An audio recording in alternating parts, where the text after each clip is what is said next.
বান্দারে তোমার জবান বন্ধ হয়ে যাবে, তোমার চোখ আমি আল্লাহর দরবারে সাক্ষ্য দিবে, তোমার হাত পা গুলি সাক্ষ্য দিতে থাকবে, তোমার অঙ্গ প্রত্যঙ্গগুলি আমি আল্লাহর দরবারে তোমার বিরুদ্ধে সেদিন বলতে থাকবে।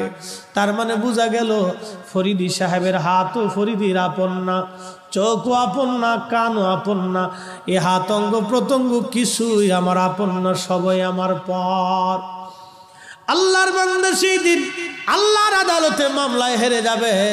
মামলায় হেরে যাওয়ার পরে আল্লাহর বান্দা বলবে, ইয়া রব, আপনি যদি অনুমতি দেন আমি আমার সন্তানদেরকে একটু ডাকতে চাই। আমি সন্তানের জন্য জীবনে বহু মানুষের জমিন ক্রয় করেছি, আমি এই সন্তানের জন্য সুদ খেয়েছি, এই সন্তানের জন্য আমি ঘুষের লেনদেন করেছি, এই সন্তানের জন্য অবৈধ পন্থায় আমি সম্পদ উপার্জন করেছি। আল্লাহ, বিরাট বড় বাড়ি গাড়ি বানাই দিয়ে আসছি। আল্লাহ, আজকে আমি গুনার